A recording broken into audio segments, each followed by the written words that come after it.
Hello friends, today we are going to learn poem number 2.5. Please listen.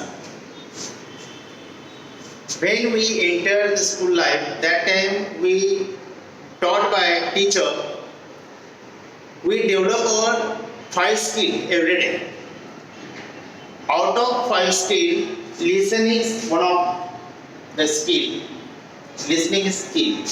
Reading, listening, writing, speaking and communicate. These are the 5 skills we always develop every day using acquiring, grasping lot of knowledge surrounded by us through any skills. Please listen, and exclamatory marks has given there. Why? One question will interrupt our mind. Why these exclamatory marks are there? We will find out the answer of this question, why this marks has given there through this poem. Poet is unknown of this poem, unknown author, unknown poem. In this poem, some important topics has there. Poem sounds are so realistic, not imaginary, realistic. या कवितेमध्ये जे काही सांगितलेलं आहे, दिस is real, हे वास्तव आहे, सत्य परिस्थिती आहे. आलं लक्षात? त्यावर फोकस करण्याचा प्रयत्न या कवितेच्या माध्यमातून केलेला आहे. या कवितेमध्ये जो स्पीकर आहे, म्हणजे जो आपल्याशी बोलतोय, त्या स्पीकरचं वय 14 ते 15 वय, म्हणजे तुमच्या वयाचं सेम टू सेम. त्याने आपली खंत, दुःख, काय ज्या भावना दडपल्या जात आहेत त्याबद्दल ते आपल्याशी डिस्कस करतायत.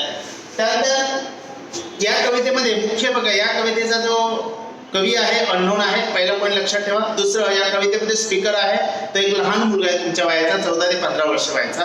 तो कोणाविषयी आपल्याला सांगतोय? His parents. तो आपल्या पॅरेंट्सच्या बाबतीत या कवितेमध्ये कंप्लेंट हे करतोय आणि काही अपेक्षाही करतोय. आणि तिसरा मुद्दा आहे, तो आपल्या कवितेमध्ये, सगळ्या कवितेमध्ये असंच म्हणतो, parent does not listening. Parents ऐकतच नाही माझे पॅरेंट्स माझं ऐकतच नाही. मी सांगितलं तरी always advice to me, always say to me, shut up, stop it, like this made words, always I listening. My parents doesn't listen. ऐकतच नाहीत, काय करावं? यावर त्याने आपल्या मोठी कविता आहे, या कवितेमध्ये आपल्याला त्या सगळ्या गोष्टी आपल्याला शेअर केलेल्या आहेत, त्या महत्त्वाच्या आहेत.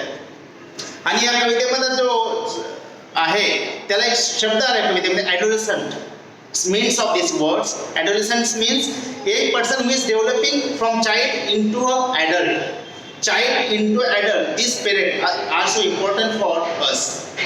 How to develop every day using everyday's experience or school life's experience.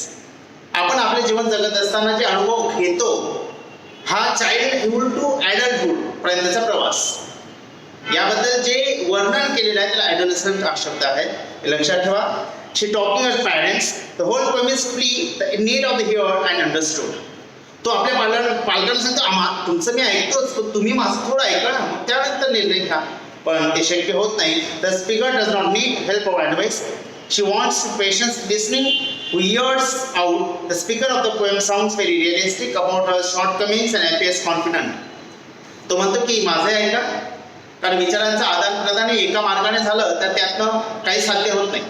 पण विचार मांडताना विचार स्वीकारलेही जात असतील तर त्यावेळेस ती खरी गोष्ट असते.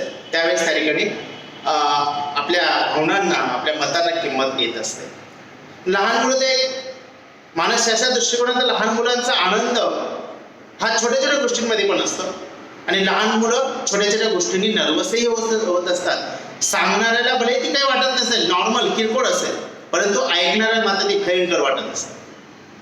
उदाहरणार्थ, 2 भावंड घरात असतात, एक छोटा एक मोठा. त्यातनं वडील लहान मुलीला जास्त प्रेम करतात.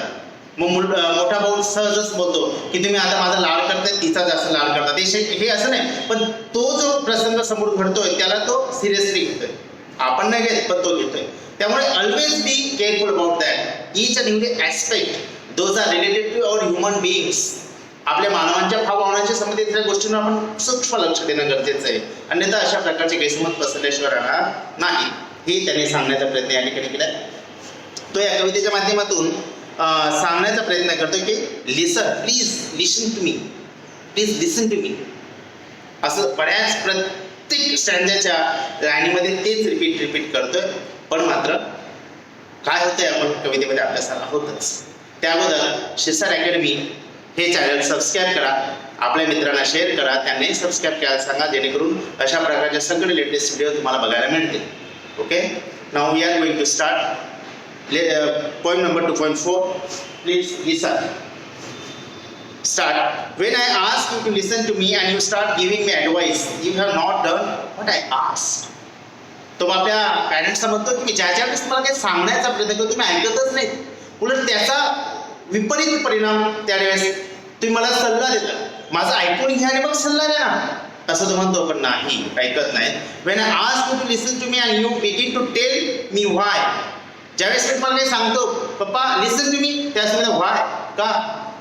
तो पुढे म्हणतो I shouldn't feel that way, you are trampling on my feelings. तुम्ही माझ्या भावना, ट्रॅम्पलिंग ऑन माय फीलिंग्स म्हणजे माझ्या भावना तुम्ही दडपून टाकतात, पायदळी तुडवतात. माझ्या भावनांना तुमच्यासमोर किंमतच नाही. काही फॅमिली जशा आहे की त्या ठिकाणी आपल्या मुलांच्या भावभावनांची कदर केली जाते, किंमत नसते. हे नक्की सत्य आहे. माझे विद्यार्थी ऐकत असतील, काही विद्यार्थ्यांना भरपूर उत्साह प्रोत्साहन मिळत असेल घरून, काही विद्यार्थ्यांना परिस्थिती कारणास्तव आई वडील त्याला प्रोत्साहन देऊ शकत नसते. पण काही कुटुंबामध्ये सगळं व्यवस्थित असताना सुद्धा प्रोत्साहन दिलं जात नाही आणि निगेटिव्ह थिंग्स त्याच्यासमोर प्रेझेंट केल्या जातात. म्हणून असा जो एक सेन्सिटिव्ह विद्यार्थी आहे, जो त्याला हे नकोय, तो म्हणतो की इतर मुलांसाठी मलाही या गोष्टींची आवश्यकता आहे, परंतु ते पुरवलं जात नाही. लहान मुलांना छोट्या छोट्या गोष्टी खूप महत्त्वपूर्ण ठरतात. म्हणून तोही लहान आहे, 14 वर्ष 15 वर्षाचा मुलगा खूप मोठा नाही, तोही तसंच सांगण्याचा प्रयत्न आपल्याला करतोय. When I ask you to listen to me and you feel have to do something, मी तुम्हाला काय सांगण्याचा प्रयत्न करतो त्यावेळेस तुम्ही तुमच्या कामामध्ये व्यस्त असतात. To solve my problem you have failed me, strange as they may seem. तुम्ही मला जी समस्या निर्माण झाली त्या समस्या सोडवण्याचा प्रयत्न तर करतच नाहीत, उलट त्या समस्येकडे तुम्ही दुर्लक्ष करता. मग मुलगा त्याच्या मनामध्ये निर्माण झालेल्या प्रश्नांचं उत्तर कुठे शोधणार?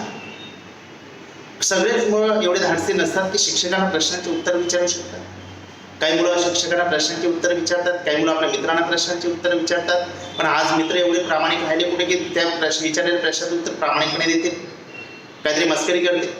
राहिला प्रश्न आता कुटुंबाचा, कुटुंबामध्ये तो जर छोटा असेल तर ठीक मोठ्याचा सल्ला घेईल, पण मोठा असेल तर तो पालकांचा सल्ला घेईल.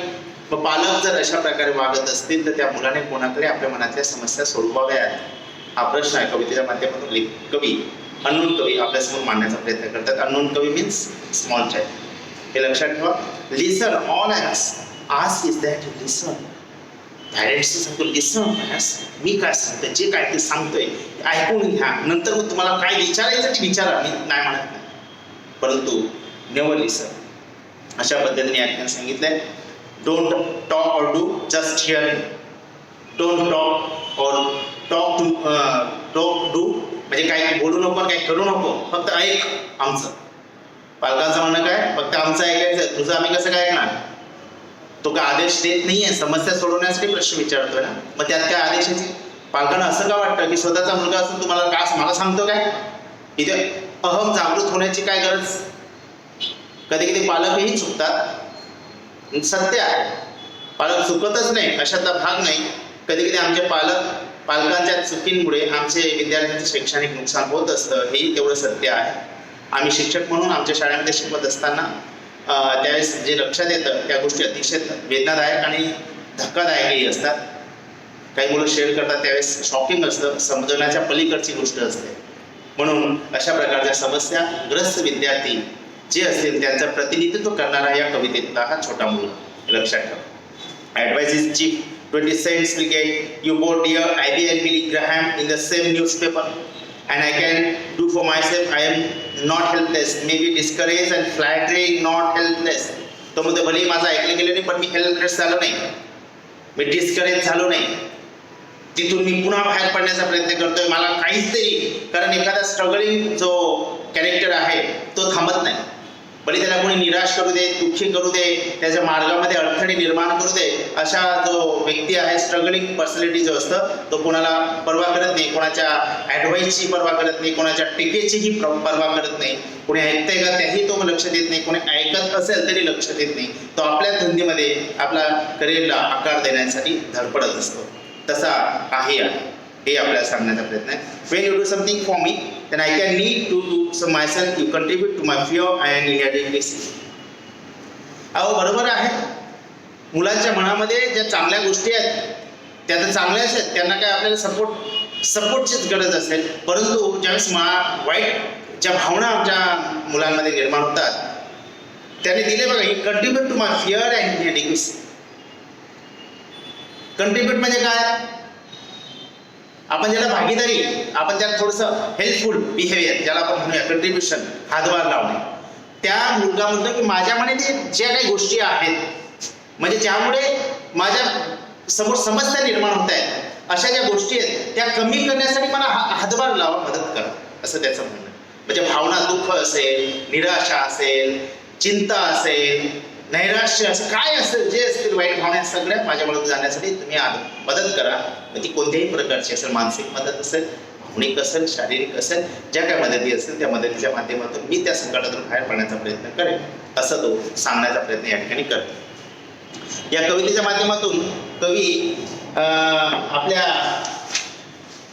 वडिलांचा उद्देशून तर सांगतोच आहे, त्यासोबत तो या कवितेच्या माध्यमातून देवालाही काही प्रश्न त्याने विचारले. त्याने देवाला असं म्हणत आहे, गॉड इज म्यूट. देवा तर हेच फक्त सगळं बघतो. आमच्यासारख्या लहान निष्पाप इनोसंट मुलांवर अशा प्रकारच्या वाईट घटना घडतात किंवा अशा प्रकार अन्याय होतो, त्यावेळेस मात्र तो मूक प्रेक्षक म्हणून भूमिका निभावतो. त्यावेळेस तुम्ही त्या संबंधित व्यक्तीच्या डोक्यामध्ये प्रकाश टाकण्याचं काम का करत नाही, असा एक बालिश प्रश्न या मुलाने देवाला विचारला, ईश्वराला विचारला. ईश्वर हा सर्व शक्तिमान आहे. ईश्वराचं अस्तित्व याच्या अगोदर प्रकट व्हायचं, पण आज होणं शक्य नाही, कारण तेवढी ॲबिलिटी आजच्या मानवामध्ये नाही की ईश्वर आमच्यासमोर प्रकट व्हावा आणि आपली मदत करा. आजचा मनुष्य कोणी असू दे, लहान असो मोठा असो, हा फक्त संकटाच्या काळामध्ये ईश्वराला स्मरण करतो. बाकी एखाद्या वेळेस संकट नसते ना, तर ईश्वराला किंवा ईश्वराच्या विचारांना आपल्या पायदळीत तुडवतो हाच व्यक्ती. म्हणून अशा व्यक्तीला, मग तो कोणी पण असू दे, अशा व्यक्तींच्या या युगामध्ये ईश्वर का अवतरणार, का मदत करणार? आपल्याला बुद्धी दिली, इतर प्राण्यांना बुद्धीचा वापर करता येत नाही, फक्त आपल्याला करता येतो. म्हणून आपण त्या समस्येतून बाहेर पडण्यासाठी धडपड करावी. इतर प्राणी धडपड करू शकत नाही, स्वस्तपणे बसू शकतात, परंतु आम्ही धडपड करून त्या समस्येतून मार्ग काढण्याचा प्रयत्न करतो. म्हणून देवाने आमच्यामध्ये हा विशेष गुण आपल्याला दिलेला आहे. देवाचं अस्तित्वच आहे, आपण विसरतो आणि प्रत्येक पावलोपावले आपण देवाला स्मरण करतो. एक भावना वेगळी आणि मदतीसाठी बोलवणे वेगळे आहे, हेही महत्वाचं आहे.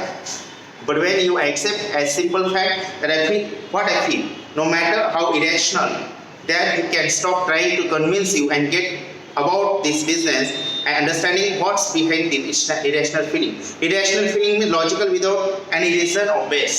Irrational means logical, illogical without any reason. असा अर्थ दिला आहे. म्हणजे या कवितेच्या माध्यमातून ते हेही सांगण्याचा प्रयत्न या ठिकाणी करतायत. Poet is willing to listen to others, but says if you want to listen to him, you should wait till your turn comes. आता बघा, ज्यावेळेस एखादा व्यक्ती मला सांगतोय त्यावेळेस माझं काम आहे शांतपणे ऐकणं. त्याचं संपल्यानंतर त्यावर प्रतिक्रिया देतात. ज्यावेळेस मी बोलणार त्यावेळेस समोरच्या व्यक्तीचंही काम आहे ते शांतपणे ऐकणं. टर्न्स कम्स असा शब्द या ठिकाणी आहे. म्हणजे माझी जी योग्य वेळ येईल त्यावेळेस तो उघडायलाच पाहिजे. ज्यावेळेस मला कोणी काही विचारलं त्याचं उत्तर मी दिलं नाही तर ते योग्य होणार नाही. मग तो विचारणारा मोठा असू दे की छोटा असू दे, प्रश्न नाही. त्या प्रश्नाचं उत्तर देणे त्यावेळेस माझं कर्तव्य असेल. पण जर मी माझ्या कर्तव्यामध्ये कसूर करत असेल तर मात्र मी दोषी आहे. लक्षात ठेवा, या छोट्या छोट्या गोष्टी आहेत परंतु परिणामकारक आहे. हे या कवितेतून सांगण्याचा प्रयत्न कवी करतायत. And when that is clear, answer are obvious and don't need advice. प्रत्येक क्षणात ॲडवाइस दिला गेला नाही. प्रत्येक क्षणात. का? सतत ॲडव्हाइसेस मला मिळावं, त्या ॲडव्हाइस जे मला दिले गेले त्यावर मला काही प्रश्न निर्माण झालेत, त्या प्रश्नांचं उत्तर देऊ नये. मला भूक लागली, याचं उत्तर काय? थोडा वेळ थांब, मिळेल. परंतु त्या मला भूक लागली याकडे दुर्लक्ष करून हे घबरा, रोजच भूक लागते तुला, अशा प्रकारे उत्तर देणे म्हणजे त्या भावनाला दडपण्याचं काम करणे. म्हणून आजच्या पालकांना या कवितेच्या माध्यमातून कवी आव्हान करतायत, पालकांनो राग मानू नका, पण हे रिअल आहे, दिस इज रिअलिस्टिक. अशा प्रकारच्या मोठ्या प्रमाणात घटना आमच्या भारतामध्ये घडतात आणि त्यामुळे हुशार मुलांचं जे फ्युचर आहे त्याला फुल स्टॉप मिळत जातं. अब्दुल कलाम नेहमी म्हणतात की आमच्या देशामध्ये जे टॅलेंट आहे त्या टॅलेंटला अशा प्रकारे दडपण्याचं काम होत आहे. मग ते दडपण्याचं काम समाजाच्या माध्यमातून होत असेल, पालकांच्या माध्यमातून होत असेल किंवा अजून कोणी व्यक्ती असेल, त्या व्यक्तीच्या माध्यमातून अशा व्यक्तीचं टॅलेंट दाबण्याचं काम केलं जातं. आणि यापेक्षा मोठं पाप कोणतंच नाही, हे लक्षात. म्हणून या ठिकाणी तसंच घटना घडतं. Irrational feelings make sense when we understand what is behind them. Perhaps that is why prayer works sometimes. Some people, because God is mute and doesn't give advice or try to fix things. बघा वाक्य आले, God is mute. त्यांनी prayer works sometimes for some people. काही लोक देवाजवळ जातात मंदिरामध्ये आणि देवासमोर नतमस्तक होतात आणि देवाला काहीतरी सांगतात. देव फक्त ऐकतो. गॉड इज म्यूट, निशब्द आहे ते, तर तुम्हाला काय बोलणारच. तुम्ही जे काय सांगणार, चांगलं सांगणार तेही ऐकणार, वाईट सांगणार तेही ऐकणार, स्तुती करणार तेही ऐकणार, दोष देणार तेही ऐकणार, निंदा करणार तेही ऐकणार. शांतपणे जेवढ्या आनंदाने आणि उत्साहाने ते स्तुती ऐकतील तेवढ्याच उत्साहाने ते त्यांच्याबद्दलची टीकाही सहन करते. ऐकण्याचं काम फक्त करताय बस. असं या ठिकाणी महत्वाचा मुद्दा त्यांनी केलाय. म्हणजे तो मुलगाही असंच म्हणतोय, मी वडिलांना काहीतरी सांगण्याचा प्रयत्न करतो पण ते ऐकतच नाही. बघा या ठिकाणी God just lessons and let's you work it out for yourself. आपल्याला आपलं काम आपल्यालाच करायचंय, आपल्या समस्या आपल्यालाच सोडवायच्या, आपलं दुःख आपल्यालाच पचवायचं आहे, त्यातून मार्ग आपल्यालाच काढायचा आहे, भविष्याला आकार आपणच देणार आहोत, फक्त त्यांचा आशीर्वाद आपल्या पाठीशी असेल तर. आता मग ईश्वराच्या आशीर्वादाच्या पालकाच्या माध्यमातून ईश्वर आपल्या आशीर्वाद देतो, लक्षात ठेवायचं, आई आणि वडील. म्हणून त्यांचा आशीर्वादाची गरज कमी या मुलाला आहे, पण ते मिळत नाही. आशीर्वाद म्हणजे काय? तथास्तु हा आशीर्वाद नाही. आम्हाला विचारलेल्या प्रश्नांचं उत्तर शोधण्यासाठी मुलं जेवढी धडपड करतात तेवढी धडपड पालकांनी करावी, हा त्या मागचा हे ते सांगतात. आणि तो जे सांगतोय आपण स्वतःला डेव्हलप करणं, find your self, find your ways, find struggling any calamities, those created in front of you. Always face all types of calamities there. हे त्याने सांगण्याचा प्रयत्न केला. So please listen, just hear me. So please listen parents, just hear me. मी काय सांगतो ते ऐकून तर घ्या. पुन्हा एकदा दुःखी स्वराने त्याने ते वाक्य सांगितलंय. And if you want to talk, wait a minute for your turn and I will listen to you.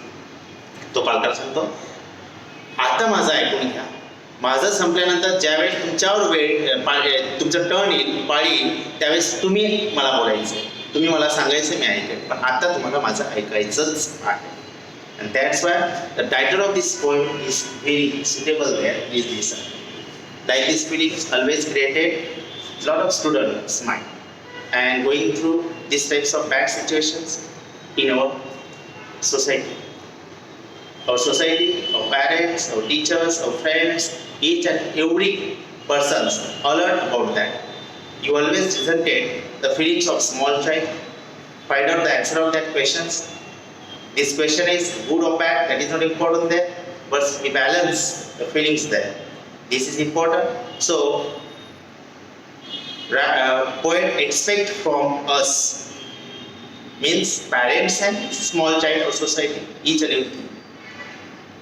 Expect from us, you always careful about that, always listen and advise all things to share with your child. आपल्याला मानसशास्त्रज्ञ असं म्हणतात की लहान मुलांचं मन सांभाळण्यासाठी आपल्याला त्यांच्या विचारांचे आदान प्रदान त्यांच्याशी होणं गरजेचं आहे. आज या दोन पिढींमध्ये जे अंतर वाढत जाते ते कारण हेच आहे की पॅरेंट्स मुलांचे इन्क्वायरी म्हणजे सखोल चौकशी करत नाही आणि मुलंही पालकांच्या बाबतीत केअरफुल राहत नाही. ज्यावेळेस पालक घरी आल्यानंतर टी व्ही बघत असताना आपल्या मुलाला जवळ बसवलं, बेटा शाळेत काय झालं, तुझे मित्र कोण, तुझ्या मित्रांकडे गेला होता का, अशा प्रकारच्या पर्सनल गोष्टींशी शेअरिंग करतील. त्यावेळेस तो मुलगाही पर्सनल गोष्टींशी शेअरिंग आपल्या आईच्या वडिलांजवळ करेल आणि त्यावेळेस खऱ्या अर्थाने हा जो जनरेशन गॅप निर्माण झाला तो भरून निघेल. ही जी उदाहरणं आहेत ही जनरेशन गॅपचीच आहेत. आणि त्यानंतर तो मुलगा ज्यावेळेस एखाद्या त्याचं व्यक्तिमत्व जर निगेटिव्ह पद्धतीने घडलं पालकांमुळे, तर त्याला नंतर समाजाने दोष का द्यायचा, त्याला समाजाने दोष का द्यायचा. एखादा व्यक्ती वाईट करतो ते आम्हाला समोर दिसतंय, पण ते वाईट करण्यामागचे काय आहे ते आम्ही बघण्याचा प्रयत्न कधी केला आहे. हा सगळ्या गोष्टी या ठिकाणी आहेत. हे असंख्य गोष्टी यामागे दडलेल्या आहेत, त्या गोष्टी लक्षात ठेवणं गरजेचं आहे या ठिकाणी. म्हणून हे पाठ कवितेच्या माध्यमातून कवींनी काव्याच्या पद्धतीने जे विचार आमच्यासमोर मांडण्याचा प्रयत्न केला, एका छोट्या मुलाच्या माध्यमातून तो प्रतिनिधित्व करतो आणि त्यातला पॅरेंट्स जो आहे तो पालकांचं प्रतिनिधित्व करतो. यामुळे पालकांनी कसं वागावं आणि लहान मुलांनी कसं वागावं या प्रश्नांची उत्तर ज्याने त्याने शोधायची आहे. कविता संपलेली आहे. ते कविता संपली पण त्यामध्ये दिलेल्या काही गोष्टी आहेत त्या मी सांगतो. या कवितेचा डायलॉग दिला आहे बघा, conversation, how to make dialogue there. 2 characters selected there, and after that you some choice any subject there and discuss with each other. That's called dialogue. These types of writing skill has given there, and letter writing. आणि यामध्ये letter ही दिलेले आहे की तुमचे मनातले भाव तुमच्या पालकांसमोर मांडा पत्राच्या माध्यमातून. हा फॅमिली एक लेटर आहे ते मी या ठिकाणी दिलेलं आहे बघा. या ठिकाणी बघा दोन hear and listen. These 2 words always explain, always heard by me. ह्या हिअरिंग अँड लिसनिंग या दोन शब्दांवर कविता दिली. Here, receive with the here the sound. What is difference between here and listen? What is difference between here and listen? Here म्हणजे ऐकणे बघा, here म्हणजे ऐकणे आणि लिसन म्हणजे सुद्धा ऐकणे. पण बघा here, receive with the here the sound. आपल्या जे ऐकू ते कानापर्यंत येतात ना. जे आता मला मी शिकवत असताना मला गाड्यांचे आवाज येत आहेत, फॅनचा आवाज येतोय, अजून काही पक्ष्यांचा चिंचवाडचा आवाज येतोय. That's called hearing and listening. Attention to the sound and try to understand it. म्हणजे आम्ही सांगितलं, मी तुम्हाला सांगितलं, ए मुलांना शांत बसा, दिस इज लिसनिंग. आता हे लिसनिंग आहे. शांत बसा, मी काय सांगतो त्याकडे लक्ष द्या, दिस इज लिसनिंग. पप्पा उद्या तुम्ही मला क्राफ्टच्या वस्तू बनवायच्या आहे, ते आणून देणार का? दिस इज असो listening. What this is the difference between both words. Hearing and listening, meaning of both words are same, but ज्या काही अर्थ आहे तो सारखा आहे, परंतु ते स्वीकारण्याची पद्धत वेगळी आहे. जसं hearing, receive with the year any sound, receive with the year any sound. Listening पण इयरनेच आपण करतो, परंतु हे आपल्याला तुम्हाला गाड्याचा आवाज ऐका असं कोण सांगताय का? नाही, तरी ऐकतोय. That's is hearing. आणि लिसनिंग कोणीतरी आपल्याला सांगतंय, आपल्याला सूचना देऊन सांगताय, आपल्याला त्या विचारण्याचा काहीतरी विचारतोय ते सांगताना, अशा या गोष्टी असतात ते लिसनिंग मध्ये येतात. हा या ठिकाणी महत्वपूर्ण आहे हा विषय या कवितेचा पूर्ण, हे लक्षात ठेवा. या सगळ्या गोष्टी या ठिकाणी दिलेल्या मुलांच्या लक्षात आलंच असेल. अतिशय सुंदर कविता आहे, लक्ष द्या. आपला आता एकच धडा राहिलेला आहे, तोही आपण कंप्लीट करणार आहोत. त्यानंतर आपण सराव घेणार आहोत. तोपर्यंत विद्यार्थ्यांनी अभ्यास करा. कोरोनाचा जो समस्या आहे ती अजून संपलेली नाही, त्यामुळे असं भ्रमात राहू नका की दिवाळीनंतर शाळा उघडेलच. आपलं काम आहे, 9वीचं महत्त्वाचं वर्ष आहे, त्यावर डिपेंड 10वीचं वर्ष असणार आहे, त्यामुळे त्याला सिरियसली घ्या, अभ्यास करा.